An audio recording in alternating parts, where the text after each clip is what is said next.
Hello, ഇന്ന് രാവിലെ തന്നെ അമ്മ ഉണ്ടാക്കിയത് ചോറും പരിപ്പും അവിയലൊക്കെ ആയിരുന്നു. രാവിലെ എന്ന് പറയാൻ പറ്റില്ല, 11 മണിയൊക്കെ ആയി എണീറ്റപ്പോൾ ആസ് യൂഷ്വൽ ശനിയാഴ്ച ആയതുകൊണ്ട് നേരം വൈകി പോയായിരുന്നു. അങ്ങനെ കിട്ടിയത് അകത്താക്കിക്കൊണ്ട് ഞാനും ശ്രേയയും കൂടെ ഒരു പ്ലാൻസ് എല്ലാം ഉണ്ടാക്കാം. അവൾക്ക് എന്തോ ഒരു പ്രൊജക്റ്റാണ്, അതുണ്ടാക്കാൻ വേണ്ടി കുറേ നേരം ഇരുന്നു. അതെങ്ങനെയൊക്കെ ഒരു വിധത്തിൽ സെറ്റാക്കി കൊടുത്തു. അതിനുശേഷം ഞങ്ങൾ വൈകിട്ടത്തേക്ക് ബിരിയാണി ഉണ്ടാക്കാമെന്ന് വിചാരിച്ചു. അങ്ങനെ ബിരിയാണിക്ക് വേണ്ട പ്രിപ്പറേഷനൊക്കെ ചെയ്യാം.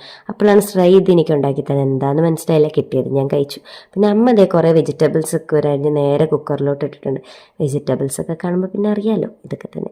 പിന്നെ അത് ഇഞ്ചിയും വെളുത്തുള്ളി എല്ലാം അമ്മ ചതച്ചിട്ട് അതിലോട്ട് വേണ്ടി എല്ലാം മാറ്റി വെക്കുന്നുണ്ട്. അതിൻ്റെ ഇടയിൽ കൂടെ ശ്രേയ ഉണ്ടാക്കിയ സാധനം പിന്നെയും ടേസ്റ്റ് ചെയ്യുമോ, പഞ്ചസാര ഇടുമോ, എന്തൊക്കെയോ ചെയ്യുന്നുണ്ട്. സംഭവം വലിയ കുഴപ്പമില്ലായിരുന്നു. അമ്മതേ പിന്നെയും തക്കാളിയൊക്കെ അരിയുന്നുണ്ട്. അപ്പം നിങ്ങൾ വിചാരിക്കും എന്തുകൊണ്ട് ഞാനൊന്നും ചെയ്യുന്നില്ലാന്ന്. ഞാൻ കച്ചമ്പറിന് വേണ്ടി സാധനങ്ങളൊക്കെ അരിഞ്ഞായിരുന്നു.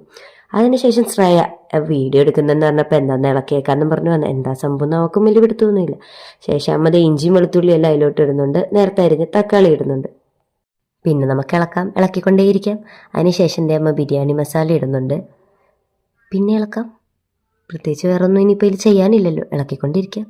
അതിനുശേഷം തൈര്, അത് എനിക്കറിയില്ല, അമ്മയോട് തന്നെ ചോദിക്കണം എന്തിനാ അമ്മ അതിലോട്ട് ഇട്ടേന്ന്. സാധാരണ ഞാൻ ഈ ഒരു ചടങ്ങ് അങ്ങനെ കണ്ടിട്ടില്ല, ഞാൻ ശ്രദ്ധിക്കാത്തതാണോ എന്ന് എനിക്കറിയത്തില്ല. സോസ് അടിപൊളി. എന്നിട്ട് എന്തായാലും അമ്മ ചിക്കൻ ഇട്ടിട്ടുണ്ട്. ഭാഗ്യം, നമ്മുടെ മെയിൻ താരം എന്തായാലും എത്തിയിട്ടുണ്ട്. സമാധാനം. ഇനിയിപ്പോൾ ഒന്നും തിന്നില്ലെങ്കിൽ ചിക്കൻ പെറുക്കി തിന്നാമല്ലോ എന്നൊരാശ്വാസമുണ്ട്. ചിക്കൻ ഇട്ടിട്ട് ഒന്നും വെയിറ്റ് ചെയ്യേണ്ട, ഇളക്കിക്കൊണ്ട് തന്നെ ഇരിക്കണം. അങ്ങനെയാണ് അമ്മയുടെ റൂൾ. എന്നിട്ടാണ് നമ്മൾ നിറയെ ഇളക്കണം. അതിനുശേഷം അമ്മ ഇവിടുന്നാണ്ട് മല്ലിയിലയും കൊണ്ടിടുന്നുണ്ട്. അതിനുശേഷം നമ്മൾ കുക്കർ അടച്ചു വെച്ചിരിക്കുകയാണ് ഗായ്സ്, അടച്ചു വെച്ചിരിക്കുകയാണ്. തന്നെ അമ്മയുടെ എൻ്റർടൈൻമെൻറ്റിലോട്ട് പോയി. എൻ്റെ ഇടയിൽ കൂടെ അമ്മ എന്തൊക്കെയോ റീലോ ഷോർട്സോ എന്തൊക്കെയോ കണ്ടുകൊണ്ടിരിപ്പുണ്ട്.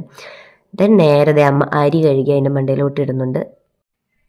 മൊത്തം അരി ഇട്ടതിന് ശേഷം നമ്മൾ കെറ്റിലാണ് ചൂടുവെള്ളം തിളപ്പിച്ച് അതിൻ്റെ മണ്ടയിലോട്ട് ഒഴിച്ച് സൂപ്പർ. ഇപ്പം സെറ്റായി കാണാൻ. ബിരിയാണി ഇപ്പം മുടുക്കനായി.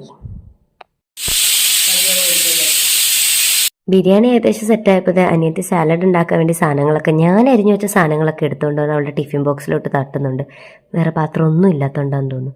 ആസ് യൂഷ്വൽ നിങ്ങളൊക്കെ ചെയ്യുന്ന പോലെ തൈര് ഒഴിച്ചു, നോർമൽ. പക്ഷേ ഇവിടെ ട്വിസ്റ്റ് എന്താണെന്ന് വെച്ച് കഴിഞ്ഞാൽ അമ്മയ്ക്ക് കുറച്ചിങ്ങനെ തൈര് കട്ടയായിട്ട് ഇങ്ങനെ അങ്ങനത്തെ സലാഡാണ് ഇഷ്ടം. പക്ഷെ ഞങ്ങൾ രണ്ടും അങ്ങനെയല്ല, വെള്ളം ഒഴിച്ചത് രസം പോലെ ആക്കിക്കളയും. അത് ഞങ്ങളൊരു ശീലമായിപ്പോയി. അപ്പം ഞാൻ അതാണ് ആലോചിച്ചുകൊണ്ടിരിക്കുന്നത് വീഡിയോ എടുക്കുമ്പോൾ, എൻ്റെ ദൈവമേ പണി ആയല്ലോ എന്നുള്ളത്. പിന്നെ ഒന്നും ഞാൻ പറയാനില്ല, അതുകൊണ്ട് ഞാനൊന്നും പറഞ്ഞില്ല. അതേ അവൾ പിന്നെയും വെള്ളം കോരി ഒഴിക്കുന്നുണ്ട്. പെട്ടെന്ന് എനിക്ക് മനസ്സിലായി വെള്ളം മാത്രമേ ഉള്ളൂ, തീരുമാനമായി. എന്തായാലും ബിരിയാണി റെഡി ആയിട്ടുണ്ട്.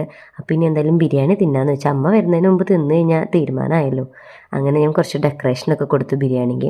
ദെൻ ഞങ്ങളെല്ലാം കൂടി ഇരുന്ന് ബിരിയാണി കഴിച്ചു. അത്രയും ബിരിയാണി അവിടെ ഇട്ടിട്ട് സൈഡിൽ നിന്ന് എന്തിനാ നോണ്ടി തിന്നുന്നതെന്ന് എനിക്കറിയാൻ പാടില്ല. ദെൻ ഞാനും ബിരിയാണി ഇതാ കഴിച്ചു. അതിനുശേഷം ഈവനിങ് ആയിട്ട് അമ്മ അതേ പാട്ടൊക്കെ കേട്ട് ചില്ല് ചെയ്തിരിക്കുക. ഇന്നത്തെ വീഡിയോ എൻ്റെ